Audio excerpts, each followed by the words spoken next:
Hello everybody and welcome to the DenziBlitz. I'm Mike from Electric City Sentai DenziCaster, and today is part 6 of Kyoryu Sentai Zyuranger. We are trekking through this series using the Shout Factory DVD release. Came out just a couple years ago. I say this every episode, but I'm going to keep saying it. Make sure, folks, if you are a fan of Super Sentai, or if you like Zyuranger, or if you like Mighty Morphin Power Rangers and you're curious where it came from, check out Zyuranger. Go grab this. You can find it on Amazon, Walmart, Target, various other outlets. I found this one, oddly enough, at an FYE. So you can find them in places where your various DVDs are sold. If you don't see them in your local store, get it online. Shout Factory does not pay us for this, by the way, folks. If they did, we'd be very happy, and we'd have better cameras. But I digress. So, unless Shout Factory is watching, in which case, hey, I got 3 more of these box sets in the next room, not Zyuranger. I got the other 3 shows. They're going to get talked about sooner or later, too, so hey. With that said, folks, enough of me shilling for potential sponsorships. DenziBlitz, we go through the shows not in great detail of the plot. We go through more with impressions and thoughts than anything else, and we go through it in rapid-fire fashion. This is part 6 of our 10-part series, which means we are on disc 6 of Zyuranger, which means we are checking out episodes 26 through 30. Be careful of shaved ice. I want to eat May. Great upgrade, clay monsters. A mystery, the attacking beast knight god, and Satan comes. So what we've got in this batch of episodes, I'll sort of get my customary knocks out of the way early. The music's terrible. And probably will forever be terrible. I've not seen Zyuranger all the way through the end. That's one of the reasons that I actually wanted to watch this show for DenziBlitz, because it was giving me an excuse to go through and finish watching the series. We're actually about to the point where I stopped watching. So most of from here on in is going to be very new to me. But bottom line, the music in this show has never been my favorite. The interstitial music throughout the episodes has its good points and its bad points, and has more good ones than bad ones. But the opening theme and the closing theme to me are trash. So, sorry for anyone out there that really, really digs the music from Zyuranger. I'm sorry. I will trade the opening theme of this show for basically anything Ron Wasserman has ever done. Just saying. If you're a Power Rangers fan, you get the reference. So, what we do have in these episodes, a little more filler, which has inspired me actually to work on an article that I'm working on throughout my viewing of Zyuranger. I just started it today, so it will go up on our Facebook page, facebook.com/DenziCaster. It will go up the same day as part 10. For those who are wondering, they'll go up at the same time. And basically what it is what I'm calling the essential Zyuranger. Basically, if you want to watch Zyuranger and cut out the filler, then these are the episodes that, at least in my opinion, you have to watch to get the whole story. For the record, I don't mind filler when it's good filler. And good filler to me, and we may not have really talked about this much in previous installments, as long as it serves the characters, it's entertaining, and it serves the world. Filler should still serve a purpose. So if the episode does not serve the overarching plot, then it needs to serve a specific character, or a dynamic, or a relationship. It needs to have some reason to be there, beyond simply the network said we needed 50 episodes. That's the fact of the matter in television, is your plot may not need 50 episodes to be told, but if the network says we want 50 episodes, well then, if your plot only took 31 episodes to tell, then you suddenly have 19 episodes of filler. The only question is, the plot important episodes are conceived because they're necessary to tell the story, and they serve the story. That's how they become part of the episode count. Filler becomes part of the episode count because someone told you you had to have that many episodes. Then you have to figure out what purpose they serve. So, with that said, there's some filler on this disc. The first 2 episodes, in fact, are your filler episodes for this installment. As I pop this opening in real quick just to check, Be Careful of Shaved Ice and I Want to Eat May. Those are our 2 filler episodes, and they're both focus episodes, and both of them focus on May. So Terra Ranger, aka Pink, in this show, is getting some love here as of late. Even gets some love in the next 3 episodes on the disc, to be perfectly honest. What we wind up with, out of those 2 fillers, the first filler episode, Be Careful of Shaved Ice, we have Tot Pat poisoning some shaved ice and trying to use that poison to manipulate the Zyurangers into becoming evil, and it only affects May and Dan. I find it very interesting and amusing the way they choose to show that May and Dan are now evil. Power Rangers famously adapted this episode, and I want to say the name of the episode was The Power Punks. I didn't actually research that before I started recording. But there is an episode where Kimberly and Billy, May and Dan's Power Ranger counterparts, where they become evil punk-type characters. And it really looks like they were inspired by the first segment that we see with these characters in it, where they're walking down the street in what looks to be classic late 80s metal punk garb, leather and chains and studs and all this other what have you, and come across some street gang on the street and beats them up. And then the way they decide to show in the cutaways, while our heroes are trying to figure out how to help their friends, the way they decide to show this is by, if we are to believe that the cutaways are accurate, to have our pink and blue Rangers unceremoniously kill about a dozen people. We see a scene that is the stereotypical Yakuza gambling house scene, where they're playing a dice game, everyone in kimonos and very formal to that Japanese trope. And then we also see a drug deal, which looks like it could have come out of basically any late 80s, early 90s American crime show or movie, where our 2 heroes show up again. Well, our 2 punks, May and Dan, show up again. In the gambling house scene, May is the dealer and she's cheating, and when she gets caught, Dan comes in with a sword and cuts everybody down. Or at least that's what's implied. And then the drug deal, May and Dan show up and go, well, we'll have the money and the drugs. And when the mobsters take umbrage to that, they get mowed down with guns. Dan pulls out 2 pistols, and May has a submachine gun and proceeds to, again, the implication is mow down several innocent civilians. Innocent in so much as they're not superpowered guys trying to destroy the world. I mean, I guess they were crooks, but still they killed humans, is the implication, and lots of them. So, probably were easier ways to explain that our heroes are bad, and if this show were made now, there would be heavy questions as to why those heroes were not charged with 12 counts of murder. But, like I said, it's an interesting and very stylized way to show it, and leave very little room for ambiguity. I think the most that Kimberly ever did was make Skull feel very uncomfortable in the hallway. So, with that said, but the episode is fun. Give credit where it's due on that. It was fun filler.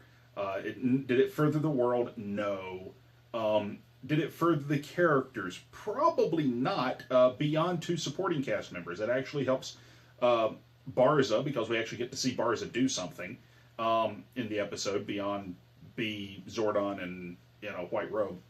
And it shows Totpat actually trying to be evil and succeeding and actually being a functioning member of Queen Bandora's gang, unlike Squat and Babu, who are basically nothing more than comic relief in Power Rangers.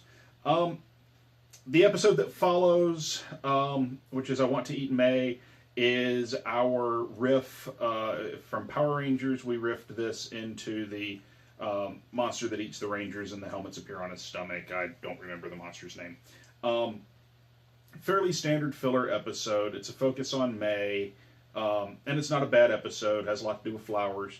But excuse me, the licking monsters in the first one. The flower episode is I Want to Eat May. But it's a monster that eats flowers and is using them to poison people and attack them, and it's kind of like Little Shop of Horrors gone terribly wrong. So again, a neat little episode. Didn't like it. It wasn't to me as entertaining as the first one. The last 3 episodes on this disc are why we're here. And that is Great Upgrade Clay Monsters, A Mystery, The Attacking Beast Night God, and Satan Comes. And we're going to lump all of these together quickly to kind of cover them. This begins the next arc of the series. If you go through and you look at Zyuranger in arcs, Arc 1 starts with Episode 1, where we get introduced to everyone. Arc 2 starts with the episode The Sixth Hero, and it's where Barai comes in. This begins Arc 3. We see that Queen Bandora is not the ultimate evil, and the person that shows up is not Lord Zed. That's an American creation. It's the devil, for all intent and purpose. I mean, they flat out call him Satan, or Satin. That's just the way it's pronounced in Japanese. But they call him Dai Satan, which is translated into English literally as Great Satan. Again, we see her hatred of children. She is going to perpetrate a ritual, which we see the elements of this ritual appear over the course of episodes. First, she finds a higher grade of clay to make the monsters out of, and apparently forges an alliance with Universal Studios, because our monster is Frankenstein. And straight up, flat top hairdo, jacket, shirt, walked straight off the set of the 30s movie. The Japanese Boris Karloff is in this flick, or in this episode. So we see that, and we see a higher grade of Gollum, a higher grade of foot soldier, show up that gives our heroes a tough time. That's step 1. Step 2, we see Totpat and Bookback, along with several golems, setting up a tower while the super golems are attacking our heroes and holding them off. In the meantime, the guardian beasts, who cannot defeat Frankenstein, they can't. They take Geki, they summon Barai, and they send the brothers off together to presumably win the trust of the great night god, Brachion, which would have been Titanus if you watch Power Rangers. But that's their next job, and so they are off doing that while the Zyurangers, what's left of them, led by Ghosh, are frankly failing. The villains are winning up to this point. Somewhere in the midst of this, Frankenstein upgrades. He metamorphosizes and transforms. He goes from being, basically goes from being Boris Karloff to Christopher Lee. He goes from being the universal version of Frankenstein to something more akin to what you would have seen out of the Hammer movies from the UK. So, until eventually he is imbued with the power of Satan. So we're getting into some weird spots. They've shown a lead to the fanciful, but as this disc ends, our heroes are definitively on the ropes. They managed to get a new weapon in their arsenal, the Thunder Slinger. It's a new sidearm that can destroy the golems, even made out of the super clay. They are able to use these Thunderslingers to actually do more damage to Frankenstein pre-transformation. He starts off as Dora Franken, and then he becomes Zombie Franken, that's the hammer version, and then he becomes Satan Franken. That's our latest incarnation. And they're able to do more damage to Dora Franken with these new guns than they could with DenziBlitz, with the giant robot. So it really is showing at this point the villains are escalating, the heroes are getting better stuff, but the villains are getting better stuff faster. And so the disc actually ends with our heroes on the ropes, which is probably not where I was hoping to leave it before I came and talked to you guys, because I sat there and basically cursed at my television set as soon as the episode ended. I was like, really? I have to go talk about this? And it ended on a cliffhanger. But what that's done is it's made me want to go back and watch Disc 7 quickly, which I'll probably be doing as soon as we stop recording.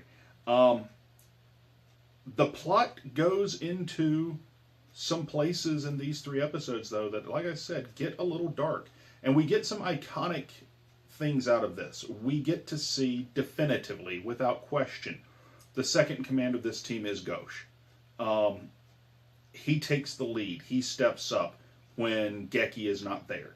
We get to see Geki and Barai function as brothers, which is something we have not necessarily seen before. Up to this point, Barai only shows up basically to summon Dragon Caesar when our heroes are in trouble, and that's it. Because he is stuck in the lapseless room, he is confined there in order to keep his life force from draining, to keep his candle from burning out. If he leaves, his 30-hour countdown to death continues to tick down. So he's generally there. This is the first time we actually see him on an adventure, a proper adventure with the heroes, as one of the Zyurangers, fighting by their side, start to finish, so to speak.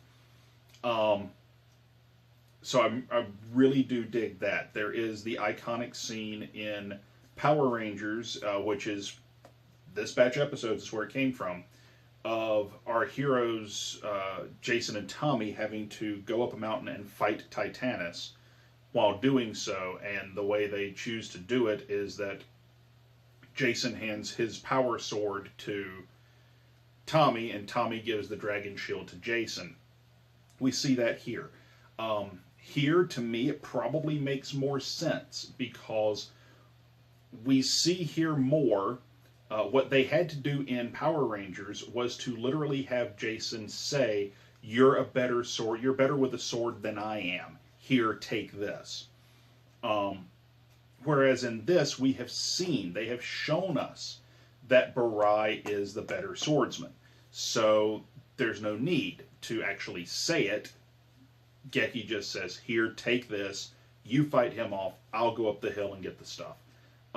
Whereas Barai, much like Tommy does, if you do that, you're not going to have any way to protect yourself. Here, and he gives him the dragon shield, or whatever term they use for it here. They don't actually name it, but it's the Dragon Ranger's armor. He gives that over to Geki for Geki to go and get this weaponry from the top of the mountain. That's how they work together. So there really is a lot to this. And again, we see Queen Bandora more actively taunting, more actively participating in what's going on. The necessity for her to bring back Great Satan, the way she does it, she has to cast and I assume there just was no really good translation for it. What they say is the hardest black magic spell ever. I probably just was no good way to translate it. But this devastating, incredibly difficult black magic spell, which will bring Dai Satan back from hell, from where he was defeated by Kai. We don't know who Kai is yet. Whatever that is, we see the depths she's willing to go to achieve her task, because at one point she goes blind. Her eyes actually start bleeding. She can't see. We know that she is giving her soul to Great Satan in order to bring him back and become the greatest witch of all time. She is willing to die to bring him back. We now know that's the depths of what she's going to. At some point, I hope we figure out why she's willing to go to those depths. But we see that no, she is determined. When her subordinates, when Lamy and Griffzor actually say, no, stop, this isn't going to, you need to stop before you get seriously hurt. She goes, no, something as small as this won't stop me. So we're seeing a more hardcore side out of Queen Bandora, and we're seeing our heroes working together, but getting stomped in the process at the moment. So we'll see. Looking forward to watching Disc 7, which I'll be doing as soon as I hit the stop button on the camera. So, folks, we'll wrap this up so I can get in the next room and start watching the next disc, which will then lead to me recording the next part of the series. So, until next time, folks, a few quick reminders. Please check us out on Facebook. It's facebook.com/DenziCaster. Also, if you'd like to help us out here at DenziCaster or any of the other shows here on the ECS Network, please visit our Cafe Press store. It's cafepress.com/ECS Network. There's shirts and novelty items and drinkware, all kinds of great stuff there. Pick something up, if you'd like, and help support the ECS Network. We would greatly appreciate it. We're needing new camera, we're needing a new computer, we're needing new lots of stuff, and you guys can help out with that. Also, of course, because I say this every time, please support Tokusatsu when it does get released in the U.S. If you are a fan of Tokusatsu, whether it's Power Rangers, Godzilla, Gamera, Super Sentai, Kamen Rider, you name it. Garo is going to be getting an American release in the, if it's not already out in the not too distant future. I'm not sure exactly when this is going up or that's coming out, but I know it's been licensed. Please, go out and buy this stuff. Super Sentai on DVD is something that when I got into this as a fan with Deca Ranger, about a decade or better ago, I did not think in my wildest dreams we would ever be seeing this in the United States. I just flat didn't. And yet, I'm holding it in my hand, and we're talking about it here. So go out and check it out. Pick it up wherever you find your DVDs online. Check your local retailers. You may find it there. That's how I found this one. And definitely pick it up. 4 installments out now. Zyuranger, Gosei Sentai Dai Ranger, Ninja Sentai Kaku Ranger, and the newest one, Choriki Sentai O Ranger. And eventually we'll talk about them all. So, folks, until next time, for everyone here at DenziCaster, I'm Mike from the DenziBlitz, and we'll see you next time when we move on to Part 7 of Zyuranger.